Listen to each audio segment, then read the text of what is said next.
What's going on, everybody? What is going on? It is me and Free Monique. What's going on, Monique? Hey, hey, everybody.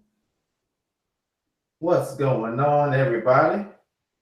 Say hi, what's up to the people in the chat. Angel Church, Mike D, SBL, Southern Oh, Box Lady, Daniel Brown, KB. Hey, everyone, I think this is going to be a good topic. You know what? I think it is too. It's going to be, it's going to be some words going on tonight, y'all. How's everybody doing? So, all right. We got 10 in the chat right now. yeah, it'll go up. Yeah. We had about 60 people yesterday, Monique. It was on and popping yesterday. Yeah, man. Popping. It was crazy. I was like, okay. People want to share their stories. That's why we're here. So it was nice. Definitely. Now, guys, what I'll do, because there was so many trying to call in yesterday, um, there was call on top of call on top of call on top of call. So what I'm going to end up doing, I'm going to go ahead and get eventually a blog talk radio account. So that way you guys can go into a queue and I can just answer you guys from the queue. But what I'll do tonight, I'll go ahead and bring you on as you call in, but just wait for me to acknowledge your area code. That's how you know we're ready for you to go ahead and make your comment or ask your question. Otherwise, it's going to be a whole bunch of numbers on the screen. Yesterday, there were about 5 numbers on the screen, and I had to pick one and then ask and then text, hey, 717, you'll be next to call back. So what I'll do is as I see the numbers come in, I'll go ahead and bring you go ahead and accept the call, but just wait for one of us, either me or Monique, to say, hey, go ahead and start talking. We're listening, all right? So Monique, what you think about this topic tonight? Should Black people be involved in the Watchtower and Christianity in general? What do you think about that? Oh, what a loaded topic, right? What a loaded topic. Honestly, I think before we jump into this discussion, because it's heavy, before we jump into let's just kind of, set the stage a little bit just for people who are watching, those of you who are not, have never had affiliation with Jehovah's Witnesses. There's a lot of different people who watch this content, right? I feel like coming from this Jehovah's Witness indoctrination, you and I, being people of color, have had front row seats to what it's like to be completely enslaved mentally, physically, emotionally. I think all religion plays a role in that, but especially being in a high control group, a cult. All right. So I just want to say, I'm speaking for myself. What we're getting ready to talk about, this comes from a place of really coming from the bottom, really coming from the bottom of the barrel of religions. Okay. Because that organization is slavery. And when we're talking about Black people and we're talking about indoctrination, it's a whole other form of slavery, and there's a lot to be discussed on it. So I just wanted to, put that out there first before we jump into this. I agree. I agree with that, and I think it's a very touchy subject. It could be one to really have some people that agree with it, and there's some people that could probably be like, "Why are you even saying this type of stuff?" Yes. Because the indoctrination in this topic for Black people goes so far beyond simply the Watchtower. Yep. It goes into our ancestry. It goes into the very fabric of how Black people behave in the country and the things that Black people have been taught in the country and some of the behaviors that we express in the country. They all go back to, in some form or fashion, indoctrination by either the Watchtower or Christianity, the people who brought Christianity to us from the very beginning. Yes. All the way up until to today. So it's a very touchy subject. So are we Yep. ready to jump into this or what? What are we ready to do? Are we ready to look and are we ready to start talking, or do we want to have some people come in and say what they think before we give our personal opinions? What do you think, Monique? I think we should throw a couple of things out there about this topic. One thing I want to say is I think one piece we should definitely focus on is the Bible itself. Mm-hmm. Because that is a source of quite a many of these religions, not all of them. And see, Jehovah's Witnesses will will have you thinking the only book that exists out there is the Bible, and it's not. Right. Okay. That's like a third of the world. That's not, I mean, there's a whole entire world out there with other ideas. Right. But as relates to the Bible, that within itself, there's so much to be said about how people have been put in slavery because of that book. And it's not just Black people, people of other races as well. It all comes down to money. I just feel like it all comes down to money, and it comes down to poverty. As long as people are poor, there will always be people who are rich. And those who are rich will always do what they have to do to maintain that position for generations to come. And I feel like the Bible is a strong tool to do that. Now, the people who really had to suffer the effects of this, or who constantly find themselves in that position, a lot of time they happen to be people of color. I'm gonna just put that statement out there. I think if somebody wants to hop on that subject, I think it would be cool to talk about. I agree 100%. Now, if we want to go back to through history and talk about control, as you mentioned, I agree with that. Mm-hmm. You have to look back into history. The first slave ship that took people from the Africas to the Americas was called the Good Ship Jesus. To Jesus and Christianity. Now, my personal belief on this topic is that yes, Christianity was used as a major form of control for Black people. Mm-hmm. I think one of the reasons that as Black people we are so divided from the things that we, or as Black people, were doing in Africa before Christianity was brought to us, we have been taught to think of voodoo as something as being really horrible. Oh my God, voodoo! Oh, it's bad, voodoo. Right. But if you go into the meaning of it, the word voodoo translated to English basically means the essence of God is in everything, or is in all things. And I think that once something happens, like say the Haitian Revolution, where the only race of people who were actually able to enact a successful slave revolt relied heavily on voodoo. It was the main thing that allowed them to be able to fight off the invaders. Once that happened, I feel like what was said at that point is if we're going to maintain control, we're going to have to make sure that they think that that thing that caused them to defeat us is horrible and will bring harm to them.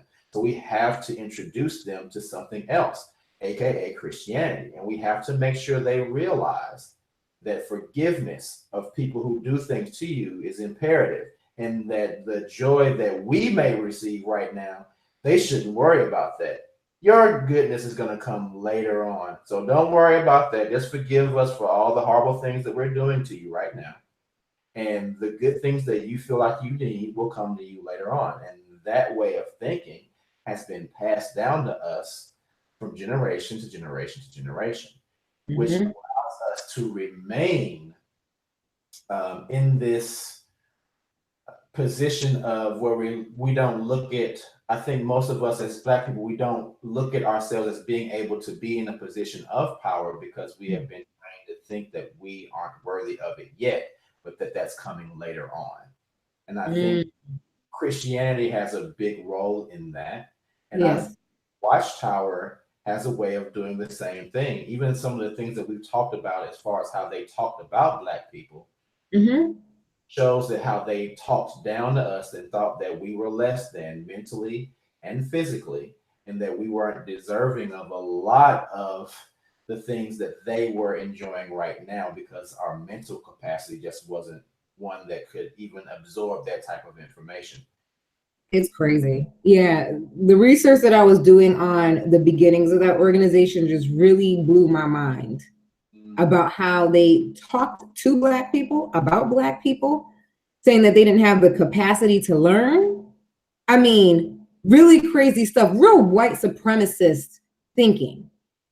And it's just so crazy. They really talked about Black people in a way like they were doing them this big, great service by allowing them to be a part of the Watchtower /jw.org/BS. They really talked to them and talked about them in that way. We will allow our colored brethren. Like, get out of here. All of that is crazy. Right. Crazy. I was going to screen share a little clip that I had from a PDF from one of the earlier magazines. Let me see if I can pull that up real quick. All right, it's clip 1. I'm going to screen share this with you guys. So you guys can see one of the things that we're talking about. All right, so here it is. And on this right side, this is one of the articles that was printed in some of the Watchtower's earlier work. And on the right side, it says, so far as we are able to judge, colored people have less education than whites, many of them quite insufficient to permit them to profit by such reading as we have to give forth. Our conclusion, therefore, is based upon the supposition that reading matter distributed to a colored congregation would more than half of it be utterly wasted, and a small percentage indeed likely to yield good results. We advise, therefore, that where the Watchtower literature is introduced to colored people, it be not by promiscuous circulation, but only to those who give evidence of some ear for the truth. Yeah. Crazy. So that is what they thought about. And to be, to be objective about it, that's how everybody was thinking at that time. I should say that's how Black people were thinking at that time of Black people. So it was across the board, all religions, employers and what have you. This is what the times were. So that's how they were talking. But how can that be? The biggest question is, then how could this be God's organization if he's not partial? You really think he's going to have these people look at Black people, Asian people, whoever, in a way like that? That is like really elementary? Because the way that people were thinking about people of color at that time was very elementary, very just uninformed. So all of that is just crazy. That's proof to me that it's not God's organization. All of that. Agreed. And here's another clip. We're just going to run through these clips right quick, let everybody see what we're talking about.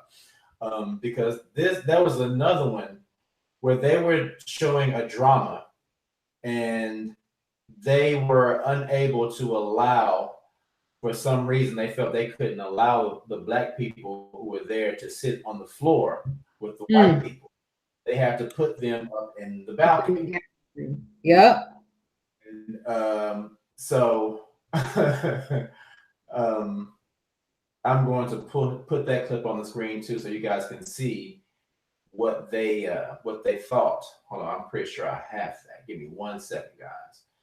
They tried to justify it by saying that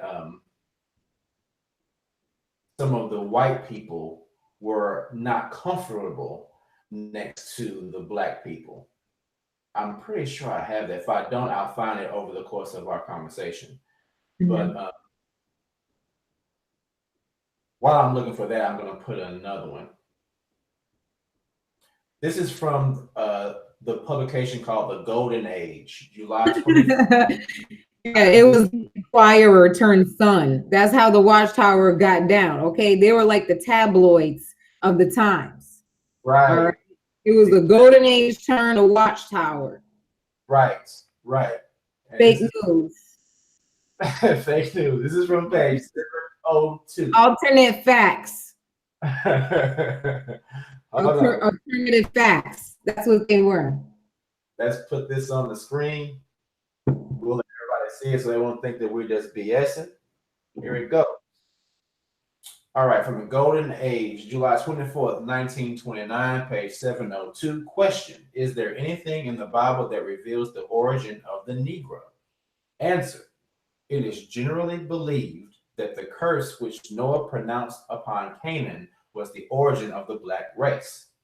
Certain it is that when Noah said, "Cursed be Canaan, a servant of servants shall he be unto his brethren," he pictured the future of the colored race. They have been a race of servants. They have, and are a race of servants. There is no servant in the world as good as a good colored servant. And the joy that he gets from rendering faithful service is one of the purest joys there is in the world. Oh my God. I hate that manipulation talk. Oh my God. Like that, I'm just so allergic to that. And like my ears are so sensitive to that. You know what I mean? Like that last phrase, the purest, the most joyous, get out of here. They're trying to make the black people at that time think that it's a joy to be a servant. Get out of here. I can't stand stuff like that. I'm sorry. I get fired up. It pisses me off. And I understand that everybody has their own belief system. I respect that. And I try to not be one of those people that says crazy stuff about the ways people think. But I also always question why, as black people and any other race of color, we are so readily able to, or readily willing to forgive the people who have placed this religion on top of us. And like I said, I've mentioned before, to me, we are the only people who are asked to do that. No one goes up to the Jews and says, "You should forgive the Nazis for what they did to you, and you should adopt the teachings that the Nazis tried to put upon you." The Jews are like, "Get that. We're not doing that. That's not happening. We know what they did. We know why they did it. So we are going to remain as far away from Nazism as completely possible, and we're going to put up big museums, and we're going to remind everybody, you will not forget what they did to us, because if you forget, it's possible that it could happen again. So we're going to make sure nobody forgets what happens to us in the Holocaust." In their right mind would go up to a Jewish person and say, "Don't you forgive Hitler? Don't you forgive? Don't you accept his? Don't you read his book all the time? Don't you read all the time? It's his book. He wrote it, and he was teaching you something. You should really appreciate Hitler's teachings." Nobody does that. But when it comes to us as black people, people say, "Well, you should forgive the people who gave you Christianity. They gave you Christianity was good. They may have done it wrong. They may have given you a twisted form of it, but it's still the thing that you should do, and you should forgive people for doing that." I personally don't think that is the right way to think, and I think that it was used as a means to control people, and it still is. So I don't know why we as black people, especially in my opinion, are singled out as the ones who should be the most forgiving. Preach. Well said. Well said. So yeah. So guys, hold on in the chat. If anybody, I'm gonna ask you, Southern Boss Lady, if you happen to see something or catch something crazy in the chat, let somebody know, because you always here. And I'm gonna, you know what, Southern Boss Lady, if you don't mind, I'm gonna make you a mod, because you are always in the chat. If you see something crazy, kick that person up out of this joint, please. Kick that person up out of this joint, please. So let me ask you this. So the boss lady said, "Will do. Thank you, SBL." As a person, as a Black woman, have you had any times in the organization that you have noticed any type of treatment that was different for Black people than it was for white people? In all fairness, no. Okay. I saw perspectives coming from Black people and white people that were different, but I didn't see anything put upon them, if that makes sense. Like, I don't think there was, like, brothers giving talks, sisters giving talks. Everybody had the same assignments because they're serving up the same green eggs and ham all day long. Everybody's eating green eggs and ham. That's all we're doing, right? That's all we're doing. But the only thing that I saw that was different was just cultural differences. Nothing major that stood out. I think in general, there's still a lot of this ingrained slavery mentality. It's been around for hundreds of years, you know, with Black people, and they more so. This is the difference, I should say, I saw with Black people and people of other backgrounds.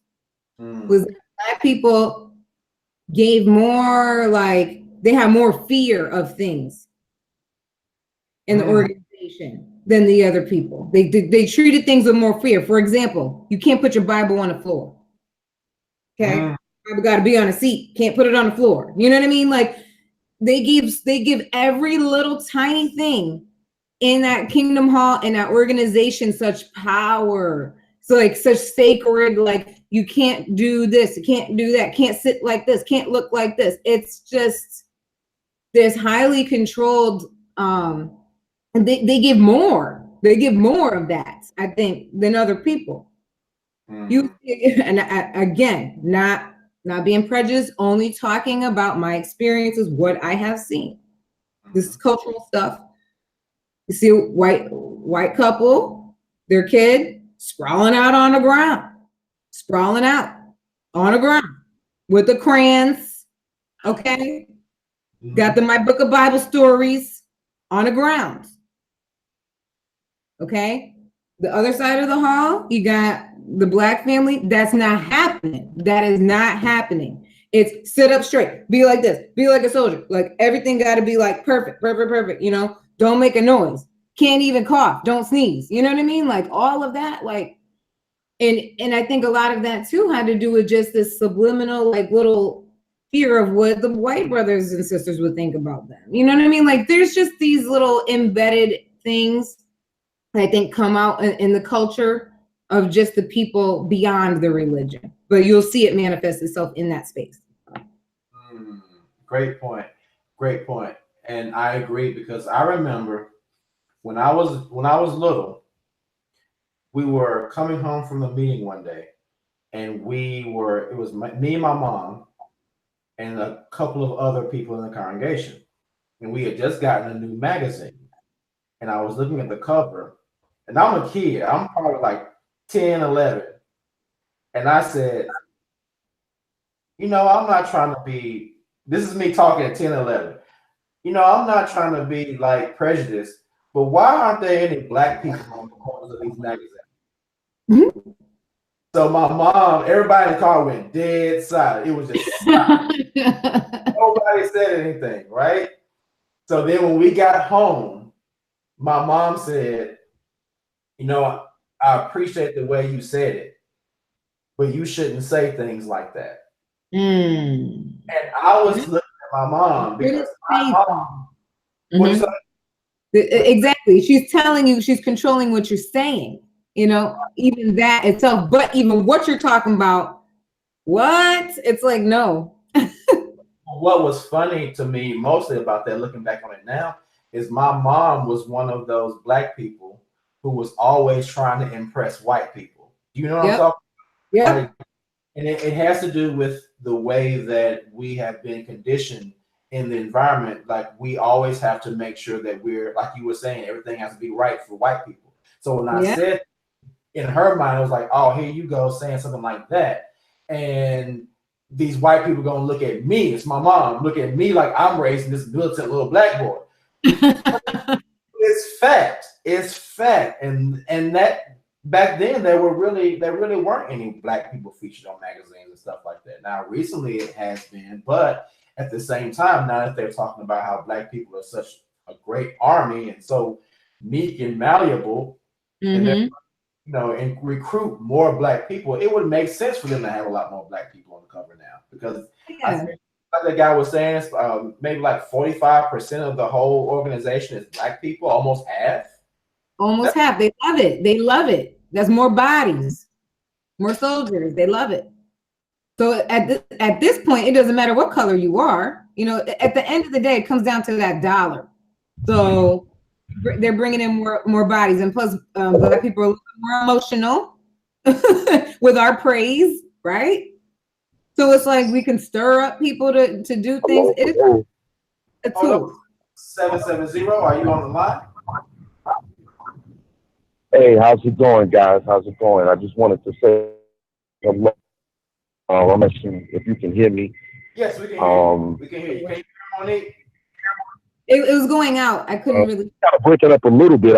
It's kind of going in and out, but I can't hear you. Okay, I can hear you too, brother. Go ahead and say what you gotta say, brother. Thank you for calling. What's your name? Where you calling from?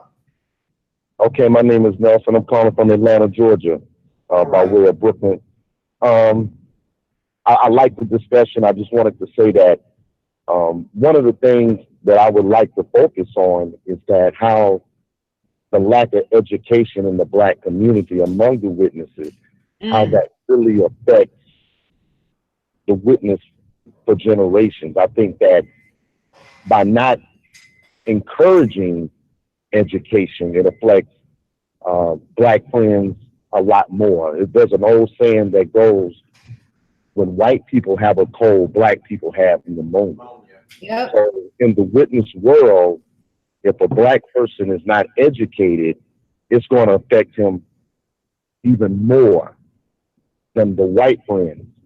Right. It's just, I've seen it over and over again. And I think that's something that a lot of the black friends really need to look at, really need to examine.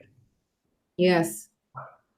They love turning these black youth into pioneers. The history of the organization definitely has its flaws, and it definitely has a lot to be desired. But I just think now that since families have joined and are leaving, I think the focus needs to be on getting educated, letting your children go to college, letting your children pick a career, because it's going to affect them.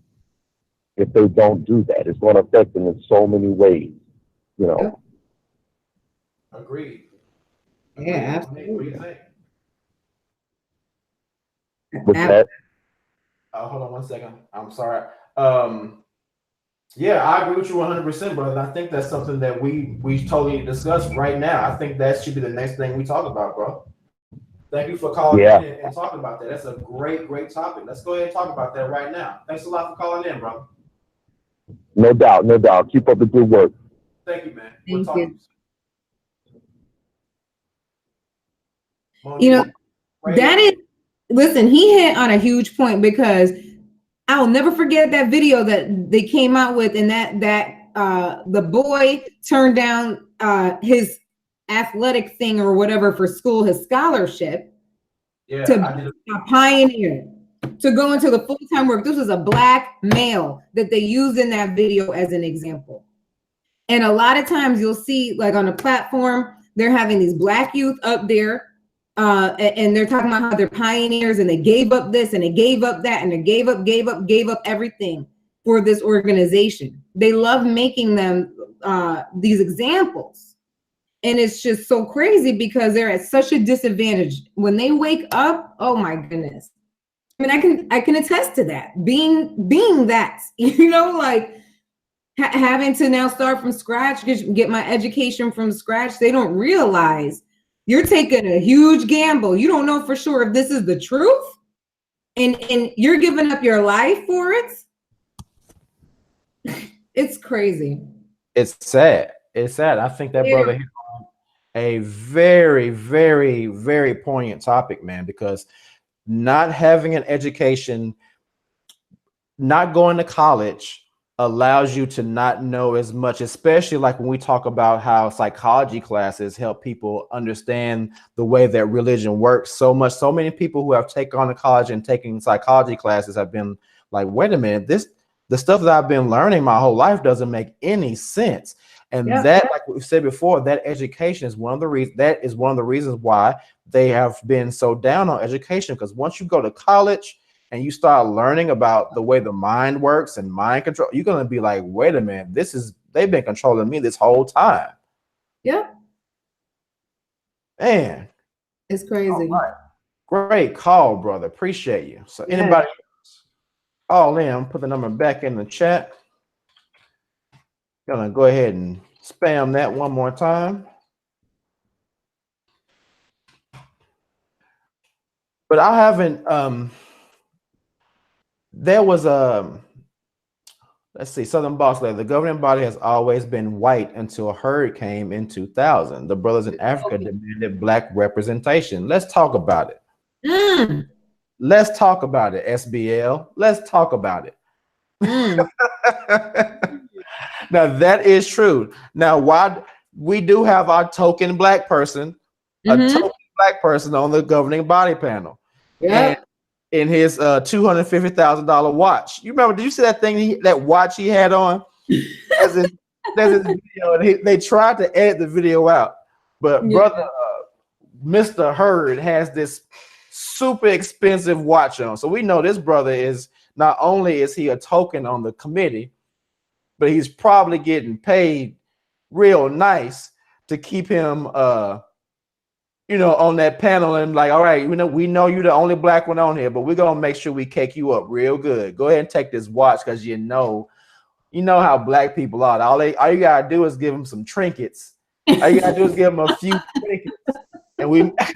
Well, I'm trying to be politically correct, but the term, all you got to give them a few nigger trinkets. That's what they really what they're called. Give them a couple of nigger trinkets and a couple of butter biscuits.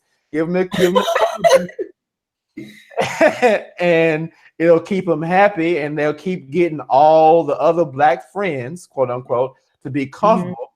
He'll be our Barack Obama. He'll be the one that makes everybody cool and calm. Well, we got a black person on the governing body, so it don't matter. It's all right. Yes, Donna Reeves. Would Jesus wear a Rolex? Yeah. Jesus got a Rolex on. Jesus. Not only are y'all the anointed, and y'all gonna get to help God govern the whole universe, but let me go and hit you with this Rolex real quick.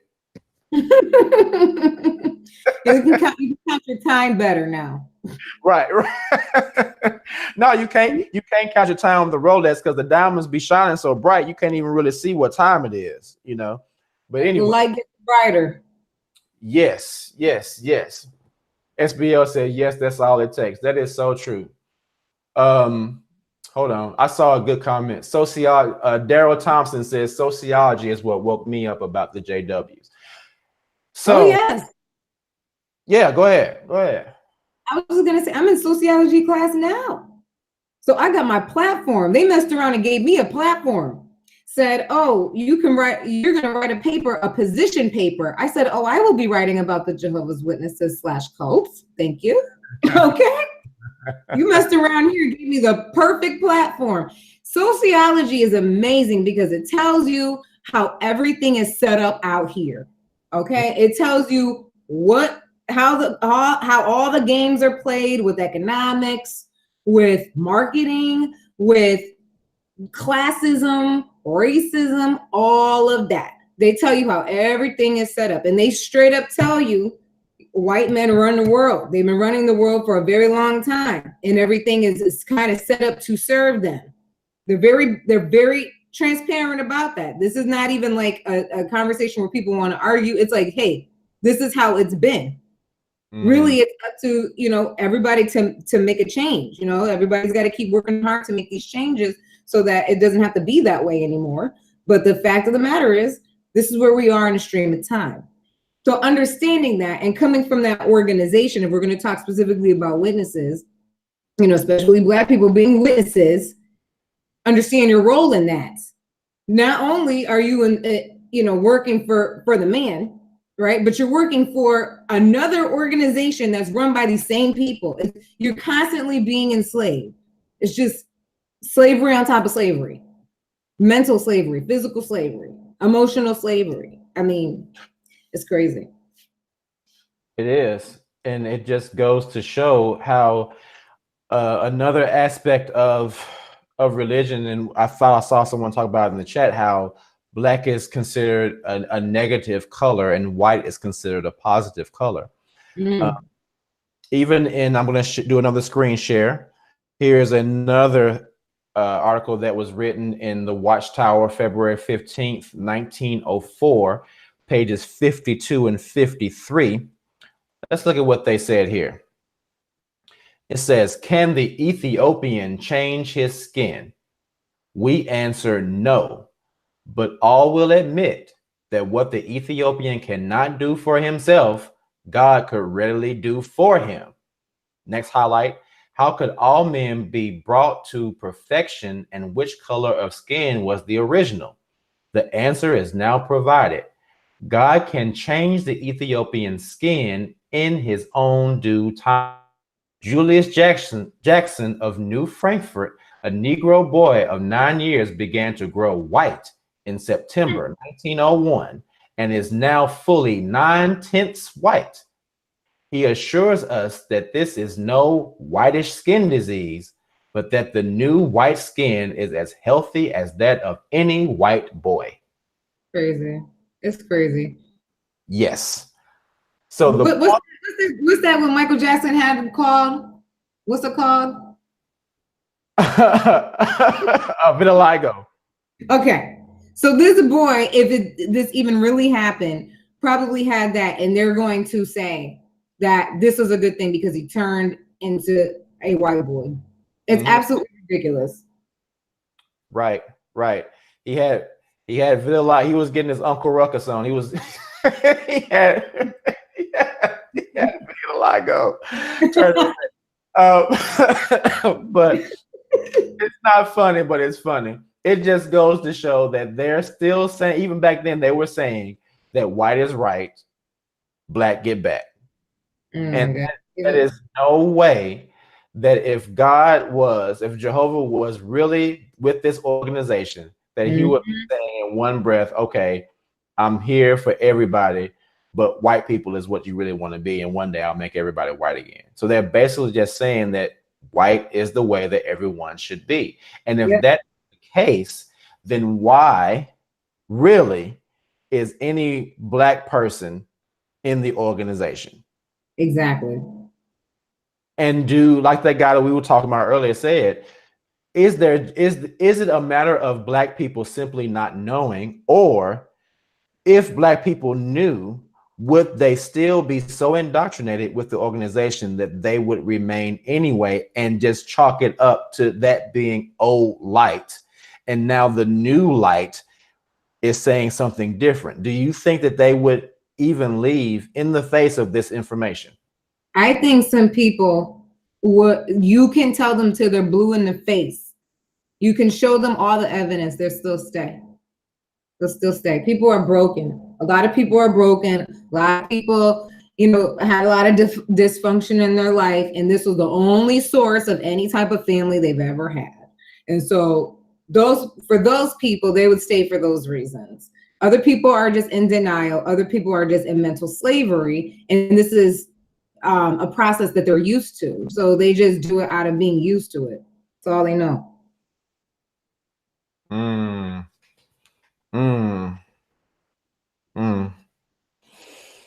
And it's like self-sabotage too. I think for some, it's like, I'm used to beating myself up. I'm gonna just keep doing this. I'm just used to it. If I can't grow, I can't ascend, I can't be great. Here's another one. Let's look at this one. This is from Zion's Watchtower, July 15th, 1902, pages 215 and 216.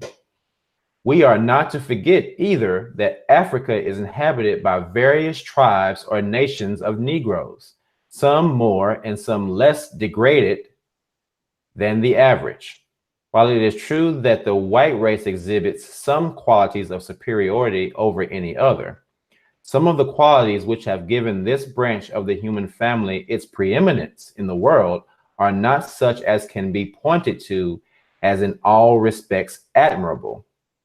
The secret of the greater intelligence and aptitude of the Caucasian undoubtedly in great measure is to be attributed to the commingling of blood amongst its various branches, and this was evidently forced in large measure by circumstances under divine control. Mm-hmm.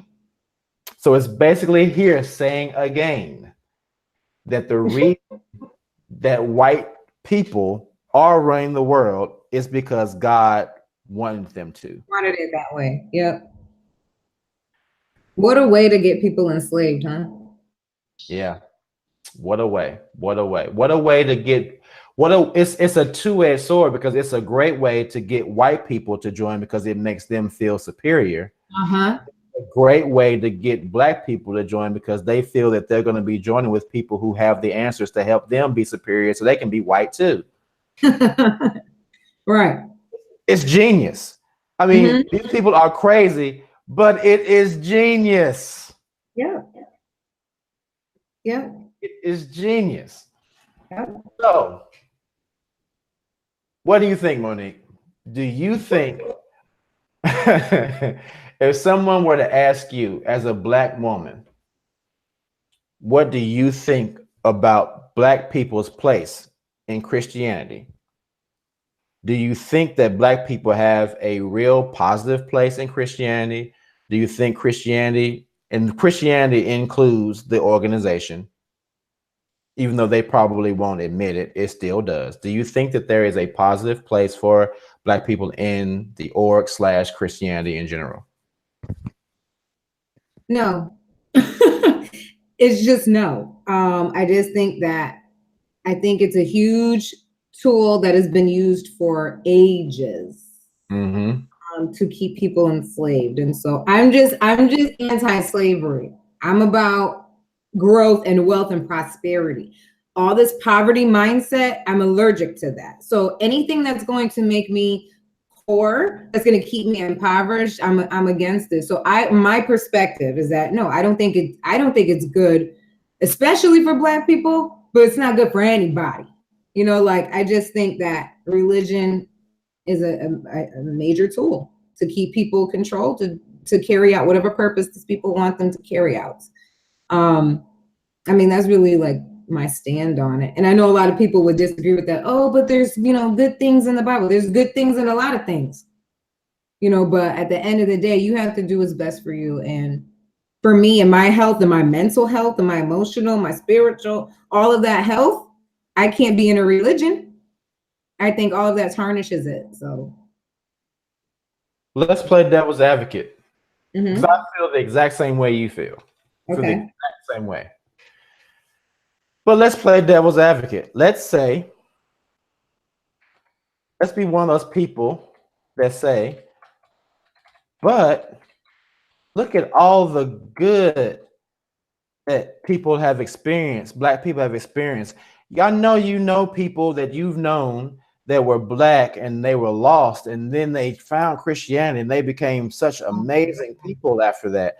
What do you say? It has to be something to it because it changes people. Religion and Christianity changes people for the better. I know you've seen it. What do you say to people? What do you say personally to somebody that says something like that?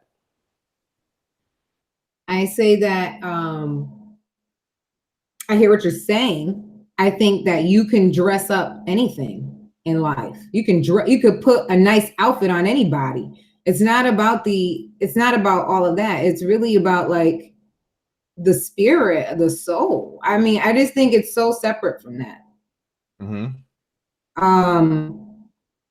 People don't want to be real with themselves. They want somebody to save them. That's my problem with religion. Worship and needing to be saved. People need to deal with self. Okay? All this, somebody got to come and save you, that needs to go. And I think people are way too dependent on others to validate themselves. People just need to stop. People just need to come back to self and build self. I agree 100%. Yeah. I think as Black people, we have, and as people in general, but as you know, being a Black person, I can only speak for Black people. I agree with what you said 100%.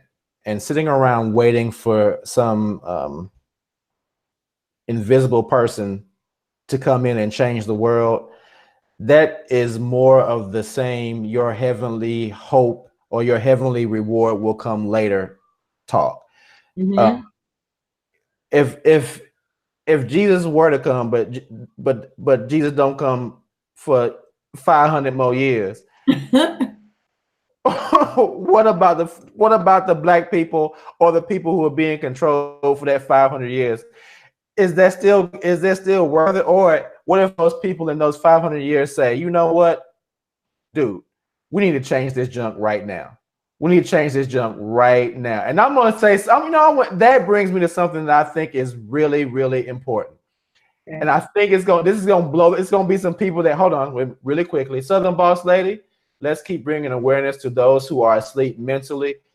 $25 donation. Southern Boss Lady, thank you so much for supporting me and Monique's conversation. That is so nice of you. Thank you so much for doing that. And that's exactly what we're trying to do. We are really trying to help people. And I am blown away by your generosity. Thank you so much, SBL. I really appreciate you. Thank you. Yeah, I'm gonna shoot I'm gonna shoot Monique half of that, and I'm gonna go and smoke some hookah tonight, and she can probably go out and do whatever she wants. But anyway, choice. That brings us to a very big conversation that's been happening recently. Mm-hmm. I'm not somebody that digs into the whole gossipy world thing. Mm-hmm. Kanye West said something that angered a whole lot of people. Mm-hmm. He said, 400 years, that sounds like a choice to me. Mm. And a bunch of people got pissed off. Now, let's put that in the context of the conversation we're having right now. Yes. Because, oh my God. What we just said was, why are we sitting around here waiting for some invisible person to come and save us? We have a choice not to do that. And we have a choice to do something right now to change it. Mm-hmm. What if us in the organization, who were still in the organization, didn't choose to activate or use our power of choice to say, I no longer want to be in this organization. I'm just, or you just said, okay, I know that this organization is wrong, but I'm going to go ahead and stay in it for another 25 years of my life.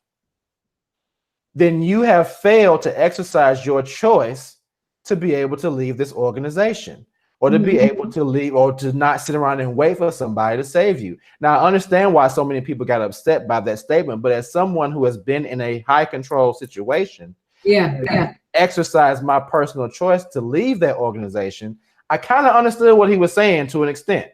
Yo, it's so crazy you say that, right? Because when he first said that, I was like, instinctively, naturally, I'm like, what? And then I was like, wait a minute. I was on the fence with that comment. I was like, wow. Like, that was really a profound statement. I will say he was bold for saying that. Mm-hmm. And I do think there's some weight to it in a way that makes you think. It just makes you think. Right. It makes you think. Let's not discredit the fact that clearly, Black people are at a disadvantage in this country. That's no question about it. But when we think about ourselves as individuals, what are we doing on an individual level to ascend? That's really the question. All this, depending on others, and what are you doing as an individual? Forget all that. What are you doing as an individual? Because if a bunch of individuals was building on self, you'd have an empire. All right. Like, it's so easy to follow something. Somebody gives you directions, hence this organization. They give you directions. Everything is like 5th grade reading level. Okay.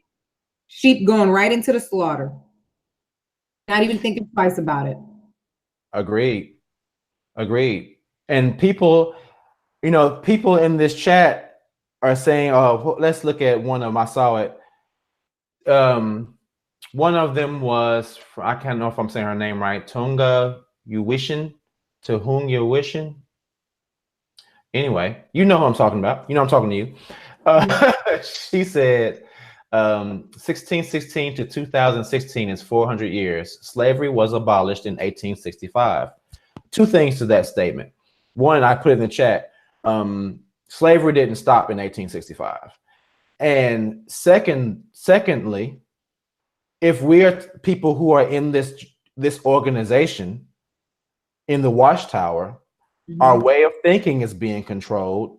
Who we can talk to is being controlled. Who we can marry is being controlled. What we can do in our home is being controlled. What we can do with our money is being controlled. What we think is being controlled. What we read is being controlled. That's slavery. That is still slavery. Just because you have a little bit more freedoms than the slaves back then had, no, you're still a slave to someone else's wishes. Right. So slavery is still existing in this organization. This is a form of slavery. And also, not to go off on a tangent, but another thing that he was saying with the whole 13th Amendment and slavery still being here, is just called prison now. So, the 13th Amendment basically says you can still be a slave if you are in prison. So if you do something wrong, you can still be a slave. So slavery is not gone. It's still here. And there are, like this other person said, there are still very many forms of slavery.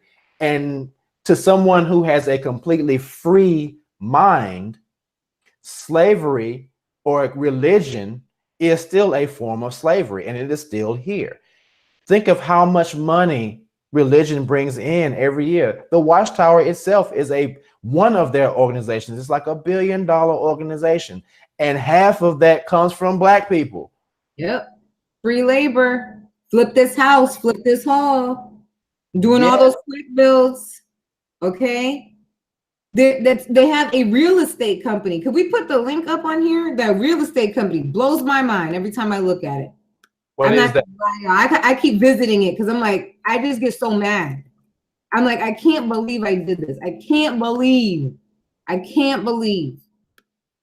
Put the link right now. I'm sending it to you in the chat, and you can put it in there.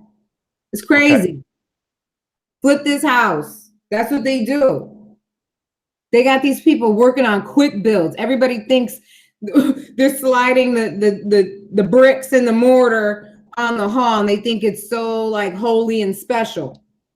And these brothers got people occupying the hall for a couple of years and then sold to, some other religious organization, to Christendom or whatever they call it. It's crazy. Let's look at that, guys. Let's look at that. Let's scroll through this website. It's craziness. All right. Look at that. Look at that.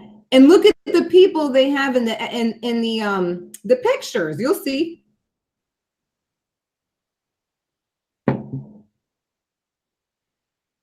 There are no properties for sale at this time. Yeah, because the quote unquote apostates will definitely be clicking around that junk, calling them up, blowing their phone up. Like, what about this property? Look at this. Goodness gracious, man. Isn't that crazy? They have all of these properties. What? They got pictures of a theater. They're against theater. Look at that. Brooklyn Heights and Dumbo offer multiple retail and dining options, as well as community services along main commercial corridors such as Front, Old Fulton. What, are you kidding me? In Montague Streets, the Brooklyn Heights Promenade and Brooklyn Bridge Park provide ample walk. This sounds like a freaking real. This is amazing. No, I'm telling you, scroll down. Scroll down. Look at this. So don't tell me. Copyright 2018 Watchtower Bible and Tract Society of Pennsylvania. Get out of here. Wow. So they can't even lie and say that's not theirs. It's a fake website. No, it's them. The sales team at the Watchtower Real Estate office, wow, is located at the world headquarters of in Warwick, New York. Look at this. We invite qualified buyers to visit the individual property websites, sign a confidentiality and non-disclosure agreement. Why are they signing a non-disclosure agreement, I wonder? You can go up to Warwick and get you a crib in New York. Okay? What? You can go to Warwick, get a whole deed. It's crazy. And look at this. This is something that was built on the backs of all these people, like you said. These people. Is that not still slavery? That is still slavery. That is still slavery. No. And the people who put that work in to build these properties aren't getting any of that money back. None of it. Yep. That's free. That's straight up free labor. They're not going to give reparations to these people that have helped build this organization. Yep. Wow. Name with him says people are told to give their bribes to God. I mean tithings. Thank you, Name Withheld, for your donation, your $5 super chat. I really appreciate it. So yeah, guys, I don't know, man. I really feel like there's, and I really try to be respectful of people's way of thinking. I really do. But honestly, when I think about the way Christianity has affected Black people, it honestly makes me sad. It makes me sad that we are in such a way that we still have this inferiority complex. And I really think that religion has a huge part to play in that. Mm-hmm. And I don't understand why more of us can't just stop and really critically examine the things that we have been taught and the things that we continue to teach other people, because most of it, I feel like, is not even something that we have really analyzed and believe. It's just something that we do out of tradition. And I don't think that is the way that we should continue to do things. Yep, that's absolutely right. Honestly, I hate to say it, but even if Jehovah's Witnesses organization didn't exist, it would be another one. You know, a lot of people, I mean, these are deeply embedded wounds that people have to, you know, they got to focus on self and stop looking for a savior. They got to do that, because that's why a lot of people are still stuck. Agreed. Well, I don't know. I think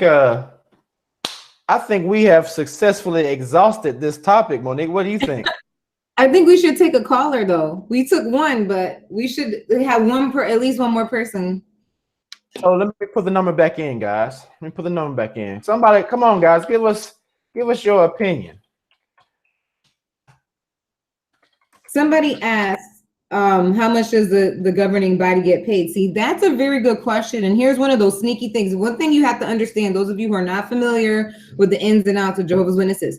Jehovah's Witnesses is a very secretive organization. Everything's secret, okay? So I honestly don't know what governing body members are making or whatever, like what their salary is. I mean, I've heard from Bethelites that they live, and these are ex-Bethelites. You know, you would think they'd be fired up and want to, you know, tell about all these grandiose things that these governing body members are doing. But what I've heard, the consensus has been, is that the governing body members they're up at Bethel. They don't have any other properties or whatever. But see, we don't know. Caller. Secrets everywhere. Right. Oh, actually. Oh, hello. Okay, Hello? caller. Area code 561. What's your name and where you calling from? Hi, my name is Scott, and I'm actually calling from West Palm Beach, Florida. Okay, what's going on, Scott? I was just listening to you guys' live chat, Mm-hmm. and what you're saying is so true. just to back up what you guys were saying, I was actually studying at this hall. I did not get baptized because the brother, actually the elder, when they left that hall, when they was forced to go to another hall, he actually did not get in touch with me to tell me what that new hall was. But that hall was there for like 45 years. And they kept on saying that they're going to get them a new hall. They're going to get them a new hall until one day in me meeting out the clear blue, the brother was like, on the 1st, we're going to be going to this hall that's like 25 minutes away. And this is an older hall because a lot of the attendees that were still there have been going there since they've been kids. And so just to see that hall where everybody was so close, 5 or 10 minutes away, they just told them you have to go to another hall on the other side of town. And that was a year after they brought this this white brother in. He instantly took charge because the other black brother stepped down, and then his son that was 12 years old, after three months of him being there, got promoted to a ministerial servant. So I was just saying, I could really relate to what you guys were saying as far as how the blacks be treated in there, because some of them never even went to school because they wanted to just like prove themselves, thinking that they're gonna prove themselves to God, but you're proving yourself to another man. And then when I started to ask certain things, or when I started to say certain things, I got the side eye, like, why are you saying that? That's not right. You're not supposed to act stuff like that. Wow, Scott. That's crazy, bro. Right. Wow. Thanks for calling in, Scott. We appreciate you, brother. Thanks for watching, and hey, call back in anytime, brother. Okay, I will. Thank you, man. Wow. It's sad. It's sad. Wow. You know, somebody left a comment earlier today on the last show that we did, and they said, he said, thank you so much for having these shows. It's a real good outlet for us XJWs. There's no other show out there like it. And I really think that is Monique, they want to see your coffee mug. Dream. I'm gonna start making mugs, y'all. I was thinking about that. I'm always talking about dropping that hot tea. I should make a mug. I got my lipstick on it. All right, we have another call. Area code 617. What's your name and where you calling from? Hello? Yes. You can hear me? Yes. What's your name and where you calling from? My name is Kay. I'm calling from the East Coast. Okay, what's going on, Kay? KB? I'm watching your show and enjoying the show. Hey, KB, one quick second. Can you hear Monique? Monique, say something to her. Hey, is this KB? I have my computer on, so I can hear you through the computer, but not through the phone. Okay, can you hold on 1 second, KB? Don't do anything yet, because I want to make sure you can hear her through your phone. Okay, hold on 1 second. Hold on 1 second. Okay, Monique, say something. Is this Okay, KB? that's not right. Hold on 1 second. Sorry, Kay, we're using you for a guinea pig. That's okay. All right, there. And then Monique, can you say something? Can you hear Monique now? Okay, can you hear me? But I can hear you. Monique, say something. Can you hear me? Okay, hold on. Never mind. Go ahead and talk, KB. We'll get that worked out here in a second. Go ahead. I just want to make sure. Okay, so what I just wanted to mention really quickly is that when I was a witness, like almost 24 years ago, they would always tell us that reading the Awake and Watchtower magazines was equivalent to getting a bachelor's degree, that you were being highly educated just by reading those magazines. And so I actually heard an interview of someone who was on the writing committee and would write articles for the magazines. And they were directed by the governing body to write the magazines at the level of a 7th grader. Yep. So the comprehension level of the material is that of a 7th grader. So anyone who thinks that they're being highly educated by reading those magazines are seriously being deluded, because it's a middle schooler is the comprehension level. And it's just really sad and painful that people actually think that they're getting this great information, and it's just sort of like baby food. And like you all were saying, that it's extremely detrimental that people of color would opt out of getting a real serious education, so that they could elevate themselves and their families in exchange for baby food. It just doesn't make any sense at all. Yes. That interview that you're talking about, I think that was a recent interview with Yes. Yes. Blew my mind. That interview was great.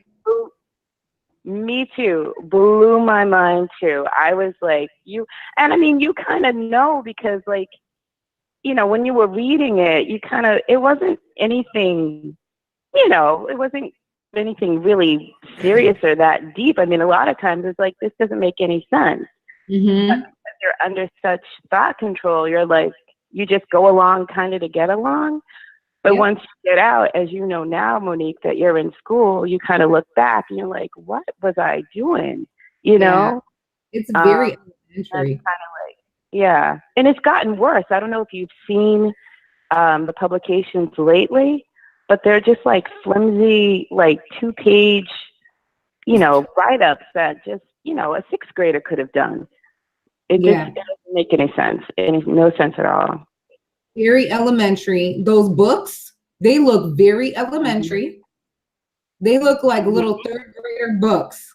All the colors and all this. And now with them walking around with the tablets, it's absolutely ridiculous. So the cartoons and the animation, they're treating these grown adults, these, people, these working people, like they are children, and they talk to them that way, even from the platform. Absolutely. And that sing song. Yep. It's now that, having, how they say that hindsight is 20/20, looking back, it's like, wow, that was some serious game. Yes. But yeah, I just, some of the people that I know who are still involved. I mean, even I think I was saying on your, on one of your comment sections, like I know witnesses now who have left. They've been out for decades, but they still have this deep fear of saying anything about the governing body. They cannot bring themselves to like admit aloud that, this was not anything that they thought it was, that they were being deluded, that they were being mind controlled. They just have this like choking fear. And I can see it in, when I bring it up, and it's like, okay, let me not even go there, because, I can see that they're scared.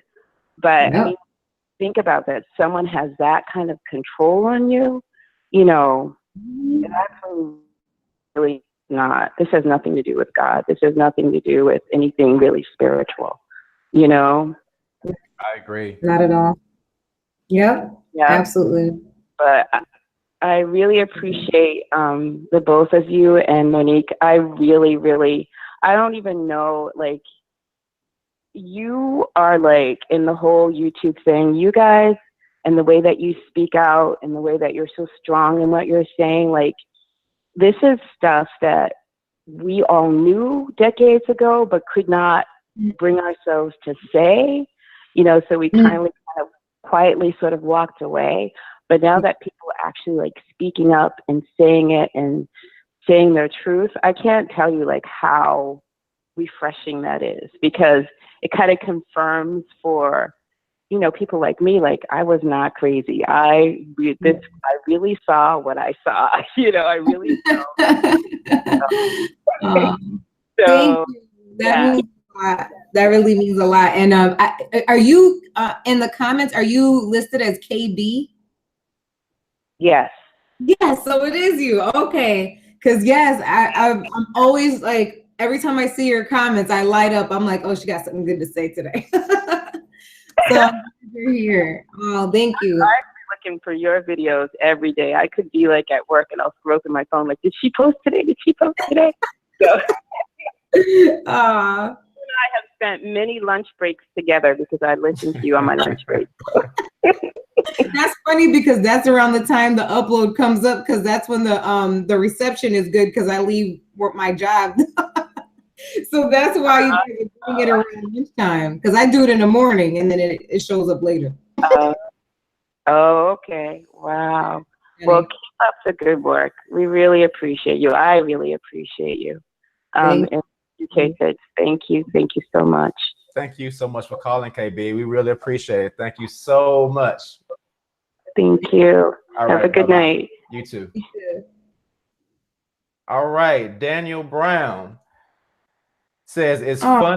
Watchtower can invest in stocks and flip halls, but refuse to encourage their members to do the same thing so they too can be financially stable. They keep people poor so they can stay rich. $20 super chat. Daniel, thank you so much, bro. And what you are saying is so spot on. If you are someone who's in the Watchtower organization, with me, I remember growing up, you see so many people who you know are in such a destitute situation. And one, they're not giving people any skills to improve their destitute situation. And two, those people who are in that situation are still feeling obligated to give the Watchtower monies. It is pathetic. And on top of that, you see so many people, like we talked about before, Monique, who are in such poor health. And one of the things that they will not do, you will not hear them talking to people about improving their health, because you know for a fact, once people start to improve their health, their whole way of thinking starts to change. I honestly believe that I want people to stay unhealthy like that in the organization, because that is a way for them to continue to funnel money out of these people. Oh yeah, they were discouraging health insurance back when I was going. I remember that being a discussion. It was like, oh, you're getting there were people talking about they wanted to get like the best plans for health insurance through their job, and the brothers were discouraging that. It was like a negative tone. I don't remember exactly what was said. I just remember it feeling bad, being in a negative tone, because that's you not putting faith in the new system coming around the corner. Get out of here. Like, it's just so crazy how they play people on their health. I mean, that's one big thing that I talk about a lot on my channel is self-care. And like, this is one thing that they discourage. They're like opposite self-care. They want you to kill yourself for this organization so you can keep being free labor and keep being mannequins standing in front of the damn store window. Like, it's nuts. Your phrases are so fucking hilarious. It's true. It's true. Okay, how many of y'all, just by a show of hands in the comments, I was thinking about this. How many of y'all want me to put together a glossary? Because there are people who are like, wait a minute, I don't know what this means. I don't know what that means. And I know I say a lot of crazy stuff, but it makes sense to me and some people enjoy it. So would you like to see like a glossary, a video of a glossary where I explain all of my little terminology? Let's see a show of hands in the chat. Go ahead and put the hand emoticon up in the chat, or either put a one. Unless you guys have a suggestion on something specific for me to talk about, I'd appreciate it. And your church says yes. And the your church says yes. All right. We need to get together so we can get the green eggs and ham novel glossary. Yes. Green eggs and ham, flippers, robots, mannequins, jack-o'-lanterns. Where did you come up with this shit, man? Yeah, it just, the thought will come to me and then I keep going with it. Okay, so real quick, because I know this video can go on and on, but this is how people, and this will wrap this up. This is how people get so indoctrinated in this organization. They really believe the new system is going to come. There was a story about, somebody told me that this brother, he needed to get his tooth fixed, his tooth chipped or whatever. He was eating like too much sugar. Instead of getting the tooth replaced, instead of getting it replaced, he just said, I'm not going to get anything done to my teeth because I'm going to wait for the new system. Come on. Boy, no. He's walking around. He gonna walk around yuck mouth until the new system comes. Yes. Young brother. They said he was a young brother. Okay. Missing a tooth. And he was a jack-o'-lantern for the truth. That's why I said in the video, he was a jack-o'-lantern. That's how the jack-o'-lanterns came. I said it's perfect because they're going door-to-door trick-or-treating. Okay? That's crazy. Going door-to-door trick-or-treating. You better trademark this shit, Monique. But that's what we would do for that organization. And especially, you know, Black people in the organization, we'll do anything for that organization. What? I know a lady literally had surgery, open heart surgery. She was out doing field service shortly after as soon as she got to a point where she was out doing field service again. My own daughter, I wasn't with her, but it was hot one day. She called me and I was like, hey, baby, how you doing? She was like, man, I passed out today in field service. I was like, what?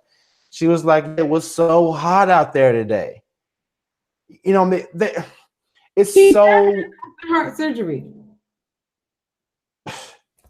I mean, people are so devoted to this. It is amazing what these people will do. But if you were to go up to the average person that was a Jehovah's Witness, right, and you say, I want you to walk around all day, and I'm not going to pay you anything. And they know that you have a multi-billion-dollar business. And you say, okay, I want you to come work for me. I want you to do this, this, this, this, and this. I have this book I want you to sell. I want you to sell this. I want you to sell this. And they say, okay, how much are you going to pay me? Nothing. As a matter of fact, I want you to donate money to me. They would be like, you are fucking crazy. But that is exactly what they do with the organization. And it's only because the organization pushed that religious twist on it. And now, like, oh, it's right. It's the right thing to do. But in any other circumstances, they would be like, fuck you. I'm not doing that. Of course. Of course. It's crazy. People don't realize it's a company. It's a marketing company. It's a publishing company. That's it. Their beginnings, their start, they were the tabloids of the times of religion. They were the tabloids. They were the fake news.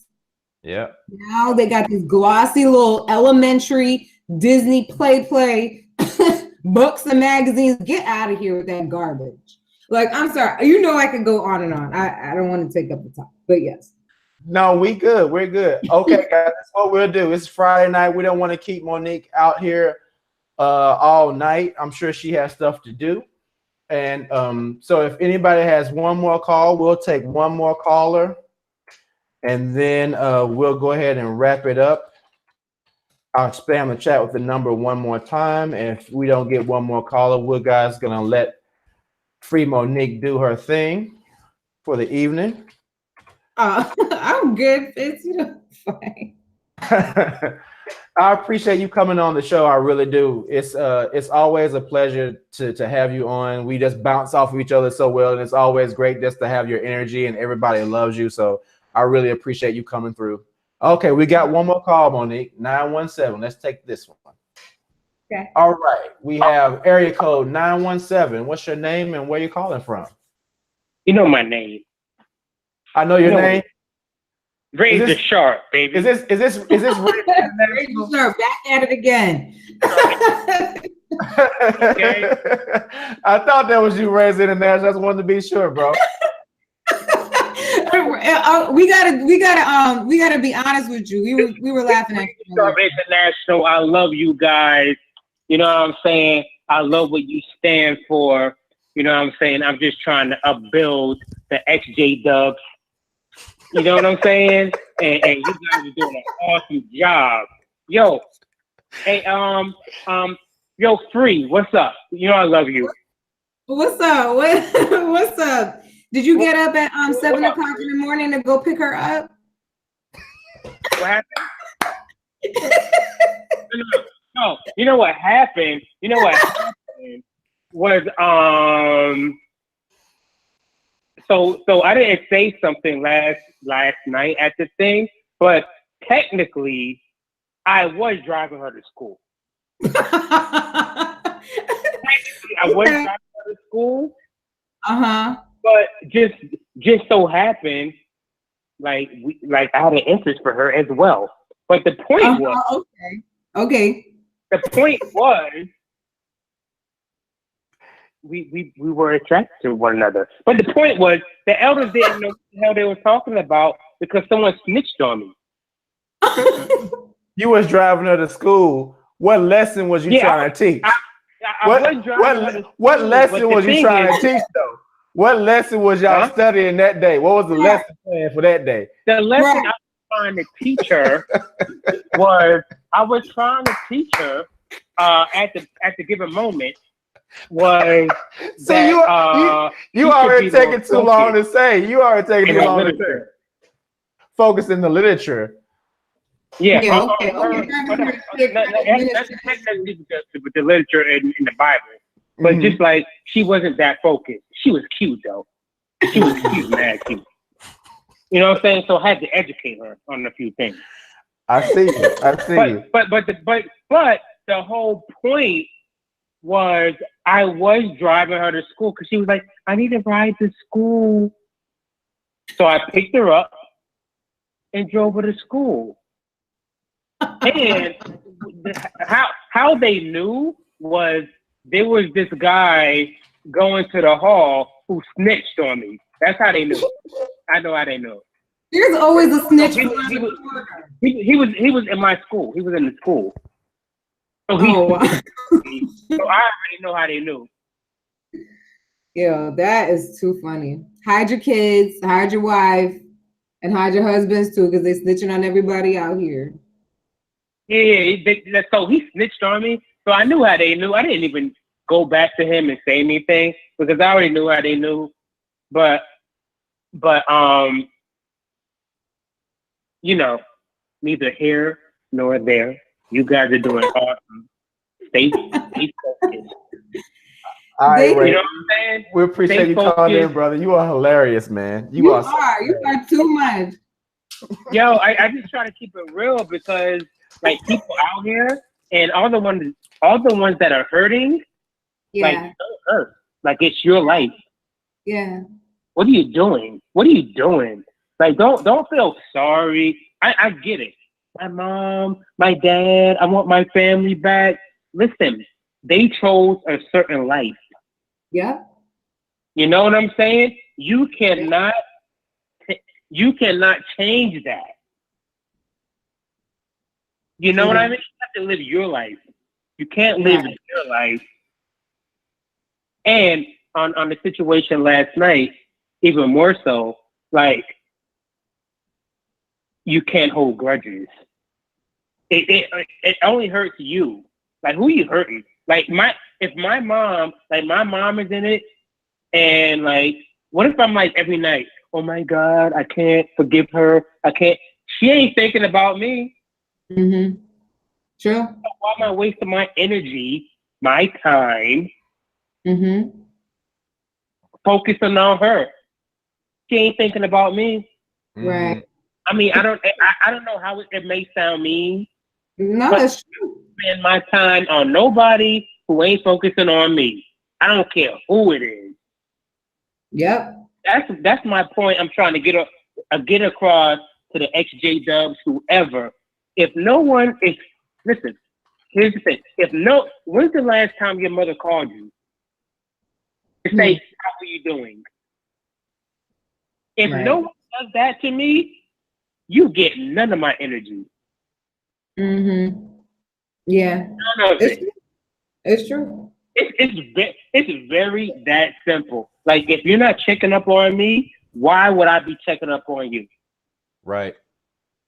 I mean, it's case closed. Like, why would I be? If you're not calling me to see how I am, in whatever degree it is, like, why would I be concerned about you, mother, father, brother, like whatever it, whoever it is? Like, you're not checking on me. Right. Which means you basically don't care if I'm dead. You don't care. Right. I see you, Razor. You're right. You know bro. what I'm saying? Like, you don't care. You don't care if I'm living, if I'm dead. So these people, like, they're family, but I mean, I'll come visit you if you let me, but really, I don't care about you. Mm-hmm. Right. I really don't. You're my mom. I love you. When you text me, hi, how are you? I know you're a mannequin. You're just saying that for whatever reason. Yeah. You're a mannequin, and you may have thought about me because I came out of your forget my language, pussy. Right. You may have thought of I'm your son, whatever, but you really don't care about me. Right. Mm-hmm. You know what I'm saying? So that's my message to people is, if you're not checking on me, if no one's checking on you, you should not check on them. Gotcha. I don't know how it's going to come across. You should not be occupied on what they're doing if they're not interested on your life. It's ridiculous. And I agree with that 100%, Razor. I agree with that 100%. Yeah. Bro. So with the XJ Dubs, I mean, I get like, oh, that's my mom. I love her. No, but she doesn't love you. Yeah, not today. Not while she's indoctrinated. Yeah. Yo, she's brainwashed. Right. She doesn't love you, kid. She doesn't even understand what you're talking about. Right. So how can you love someone who doesn't care about what even you're doing today? Right. Like, she doesn't call you and say, how's your life going? Is it okay? No. Only thing she cares about is the 7 or 8 people at Bethel hating what she should do today. Right. How can you love somebody like that? That's true, man. That's true, right? Like, you gotta let that go. You gotta let that go. Mom, pops, whoever it is, whoever isn't looking out for you, you gotta let them go.